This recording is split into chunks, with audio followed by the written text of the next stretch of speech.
저희 카페에 이제 컵을 좀 바꿨습니다. 이제 보시면은 이전에 했던 컵 아니라 저희 본당 로고를 만들어서 걷다 새기고, 그다음에 이렇게 드시는 그 앞에다가 3번 성당이라고 이렇게 또 로고를 만들어서 붙여놨습니다. 그래서 아마 이전보다 조금 좋은 느낌으로 커피를 드실 수 있게, 네, 제가 만들었다는 거 꼭 해주시면 감사하겠습니다. 네.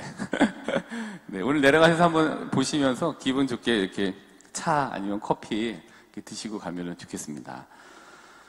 해외 성지 순례를 많이들 가보셨잖아요. 저도 뭐 한 번밖에 안 가봤는데, 제가 이제 부대 때 갔을 때 한 번 가봤는데, 그때 이제 부대 때 갔을 때에 너무 좀 힘이 들었어요. 첫날은 이집트로 갔었거든요. 그래서 가서 뭐 한 두세 시간 자고 나서 이집트에서 이제 그 시나이산을 갔습니다. 그러니까 되게 힘들어요. 그 시나이산 또 걸어서 올라갔어요. 낙타 타고 가는 분도 계신데 그냥 걸어서 쭉 올라갔는데, 그 낙타똥 보면서 올라가는 거잖아요. 그래서 낙타똥 싸면 보고 피하고 뭐 이러면서 쭉 올라가서 탁 이제 보고, 그 다음에 또 내려와갖고서 또 이스라엘로 또 넘어가고, 또 막 이스라엘에서 여기저기 돌아다니다 또 요르단 가고 막 이런 거. 근데 아마 그 코스 아마 다녀오셨을 텐데, 그래서 그 당시에 제 기억으로, 제 경험치 안에서는, 이렇게 성지순례 가면은,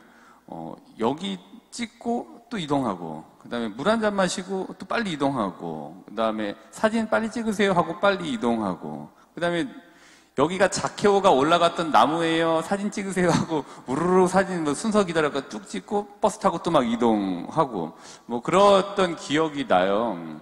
근데 이렇게 같이 묵었던 그 당시에 그 웨스턴들을 보면은, 그 사람들은 이제 낮에 이렇게 잠깐 뭐 이게 일이 있어서 이렇게 봤는데, 수영장에서 수영하고 이렇게 맥주 한잔 마시면서 되게 낮에는 또 여유롭게 즐기고 또 한 군데 정도 이렇게 갔다 오고 뭐 그렇다는 얘기를 들었어요. 저도 이제 이렇게 보기도 했고. 근데 저희는 그냥 뭐 찍고 이스라엘, 이집트, 요르단 찍고 로마 넘어가고 뭐 그냥 굉장하잖아요, 저희. 그래서 그게 참, 그래서 지나고 나서 생각했던 거는, 그래도 적어도 한 장소, 예루살렘이면 예루살렘, 베들레헴이면 베들레헴 이런데 적어도 한 3, 4일 정도는 좀 머무르면서 이렇게 봐야지 제대로 조금 볼까 말까이지, 그렇게 하는 게 더 좋겠다. 나중에 가면은 꼭 그렇게 짜서 가야지라고 생각을 했던 적이 있었습니다. 그러니까 그렇게 초행자의 여기 찍고 저기 찍고는 머무르지 못하게 하는 거는 좀 더 자세하게 볼 수 없게 만드는 것 같아요. 그래서 좀 머무르는 게 좀 필요하죠. 근데 이전에 오기 전에, 여기 이제 오기 전에, 3번 성당 오기 전에 이제 전 이제 있던 본당에서 거기 이제 군대라고 치면은, 전 이제 3번 그쪽 이전 성당에서 5년 만기 제대를 했거든요.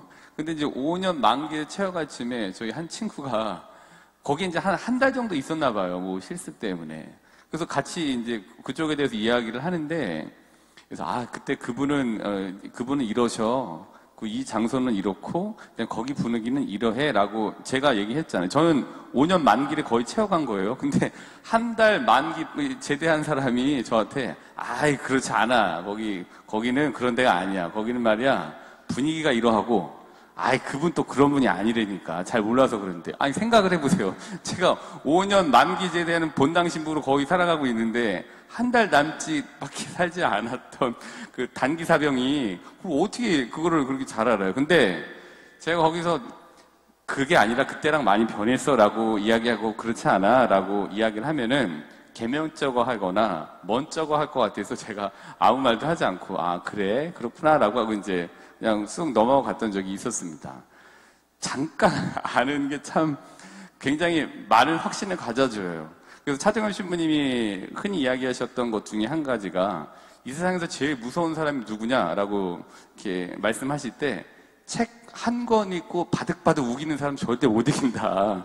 그래서 적어도 책을 읽을 때는 같은 주제를 가지고 4-5권 정도의 다양한 앵글에서 볼 수 있는 걸 읽고 얘기를 해야지 한 권 읽고 그렇게 하면 정말 그분들 이길 수 없다. 너무 바득바득이기 때문에. 그래서 다양한 각도에서 볼 수 있도록 그렇게 책을 읽으셔야 됩니다라고 얘기했던 게 기억이 납니다.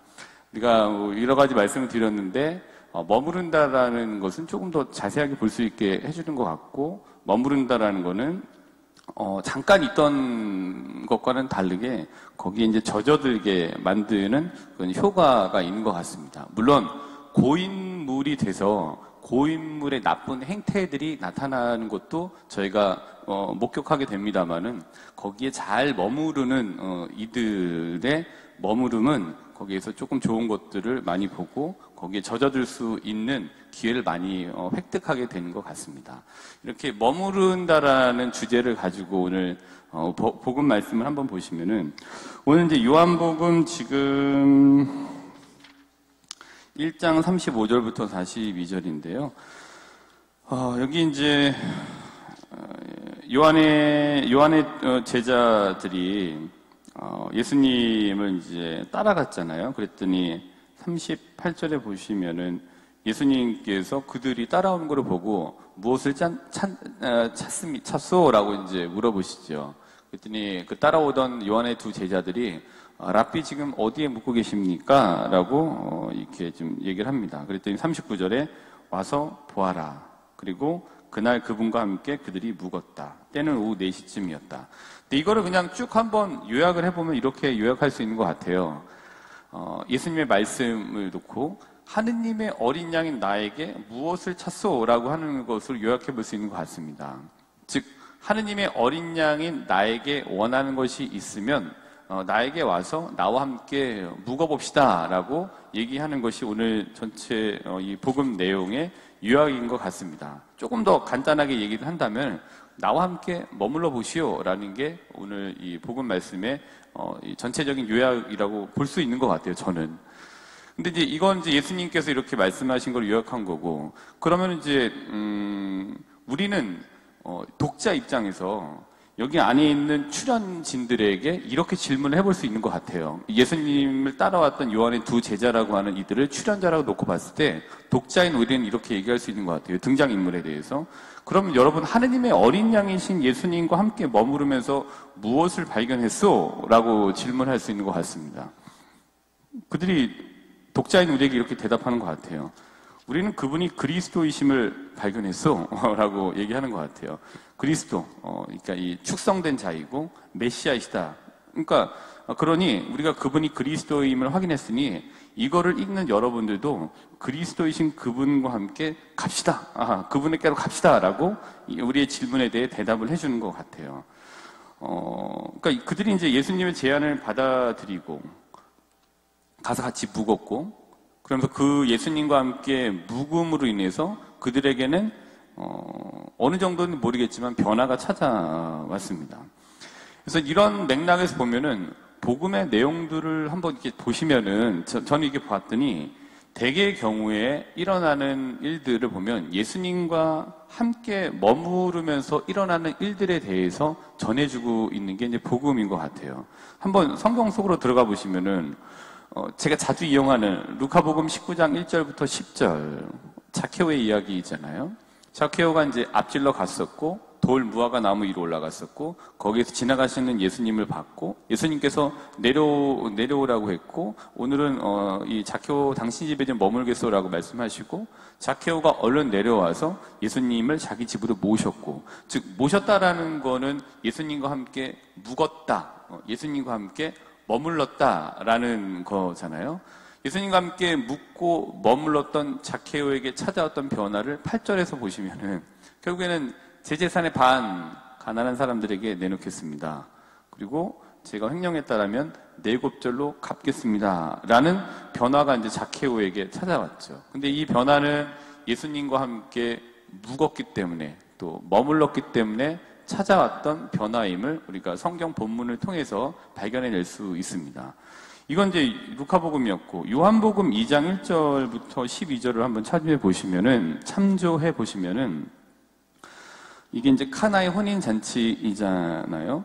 여기에서 이제 제가 말씀드리고 싶은 거는 일단 예수님과 머물면서 직접적으로 대화를 하든 아니면 예수님과 함께 머무르는 것을 모르고 그 주변에서 이렇게 있던지 간에 이 여기에서는 카나의 혼인잔치에서는 예수님이 이렇게 무엇을 하는지도 몰랐던 이들에게 어떤 효과가 일어났냐면은 기적의 낙수 효과가 일어나게 돼요. 그냥 본인이 직접 체험한 게 아니에요. 근데 지속적으로 왜 이제 혼인잔치에 지금 포도주가 없구나라고 성모님께 말씀을 드렸잖아요. 예수님께서. 그리고 예수님 그 말을 들으시고 결국에는 이제 기적을 일으키셔서 질 좋은 포도주를 계속 공급할 수 있게 됐죠. 근데 여기 본문에 나와져 있는 것처럼 사실 이제 이렇게 혼인잔치가 있으면은 처음에는 좋은 술을 내어놓지만 사람들이 좀 얼큰하게 취하게 되고 이렇게 되면은 좋은 술인지 나쁜 포도인지 잘 모르니까 이렇게 되는데 어떻게 이렇게 질 좋은 포도주가 계속 나올 수 있죠? 라고 얘기를 하죠. 이 사람들은 모르는데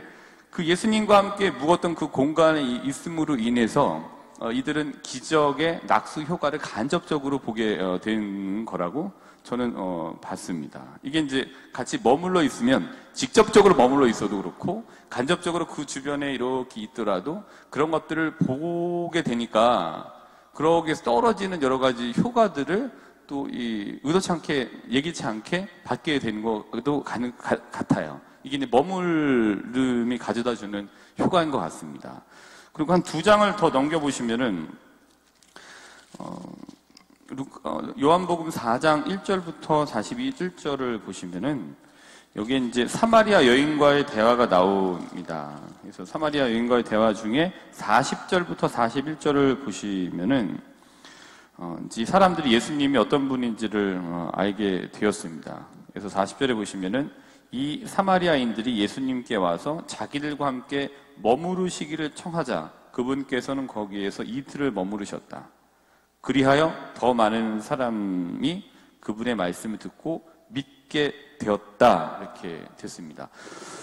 함께 머무르시기를 청했고 또 머무르셨고 머무르면서 어떤 일이 일어났을지에 대해서는 이전에 사마리아 여인과 예수님께서 어떻게 하셨는지를 보시면은 예상이 되실 겁니다. 즉 이야기를 나누고 질문에 대해 답을 하셨을 거고 뭐 이러저러한 하느님 나라는 이러할 것이고 또 신앙, 믿음이라는 게 이런 것이고 하여튼 뭐 그런 어떤 궁금했던 것들에 대해서 이야기를 나누고 Q&A를 하셨을 거라고 생각이 들어요. 그리고 그 얘기를 듣고 그러면서 머무르면서 이들이 더 믿게 되었던 것 같아요. 그러니까 머물렀을 때 이게 필요한 것 같습니다.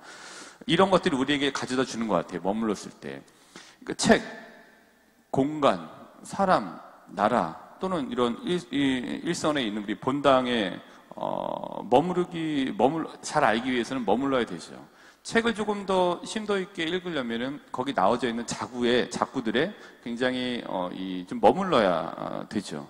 또 공간에 대해서 많이 조금 더 뭔가를 얻고자 하면은 그 공간에 머무르는 시간이 반드시 필요한 것 같습니다. 그 나라에 대해서 알려고 하더라도 거기에 머물러야 되는 것 같고, 특별히 사람에 대해서 알기 위해서는 그 사람과 머무르는 시간이 반드시 이제 필요한 것 같습니다. 즉 분위기에 젖어들게 되는 거죠. 그래서 가랑비에 옷 젖는 줄 모른다. 그다음에 천리길도 한 걸음부터. 그다음에 낙숫물이 대돌 뚫는다. 그다음에 뭐 사자성어로는 우공이산 뭐 이런 것들이 여기하고 같은 맥락인 것 같습니다. 그래서 우리도 신앙 안에 머물러야 됩니다. 또 하나님 안에 머물러야 됩니다. 그러기 위해서는 말씀 안에 머무르는 것이 필요합니다. 아모스 8장 11절 좋아하는 말씀으로 자리 잡았습니다. 아모스 8장 11절은 이렇습니다. 양식이 없어 굶주리는 것이 아니고 물이 없어 목마르는 것이 아니고 주님의 말씀을 듣지 못하여 굶주리는 것이다. 그러니까 신앙 안에서 목마르고 또 배고프고 하는 이런 것들은 머무르지 못해서인데 어디에 머무르지 못해서이냐? 말씀에 머물지 못해서라고 봅니다. 그래서 우리가 말씀에 머무른다는 것은 말씀을 듣는 거고 또 말씀을 먹는 거고 말씀을 마시는 거죠. 그러니까 가장 중요한 것은 이 안에서 말씀 안에서 머무른 거고 다시 거슬러 올라가면은 예수님 안에서 머무르게 되는 거죠. 그리고 하느님을 발견하시게 되는 거죠. 그 말씀 안에 머무르는 것들이 우리에게 점진적이든 급격한 변화이든지 간에 변화를 가져오게 될 겁니다. 그래서 주님 말씀, 하느님 말씀 안에 머무르는 것이 가장 필요한 머무름인 것 같습니다. 오늘은 머무르기에 대해서 말씀을 좀 드렸습니다.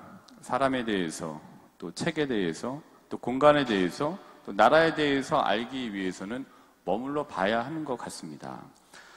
초행자의 설레임과 두려움으로 보고 느꼈던 것들이 전부는 아닐 겁니다. 그것이 좋은 인상으로는 다가오더라도 그게 전부는 아닐 겁니다.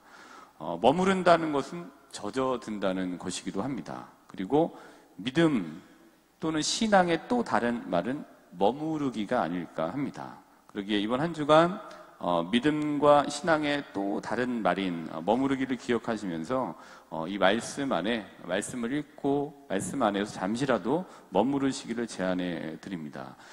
그리고 좀 더 많은 시간, 나의 소중한 가정 안에, 나의 소중한 사람들 안에 좀 더 오래 머무르실 수 있도록 불필요한 일들을 줄여 나가시는 효율적인 머무름의 시간을 보내시기를 바랍니다. 그리고 효율적으로 하느님 안에 머무르시는 시간들을 확보하시기를 제안해 드립니다. 그러한 마음들을 가지고 오늘 미사 안에서 우리의 소중한 많은 것들을 위한 지향과 함께 오늘의 미사를 정성껏 봉헌하도록 합시다.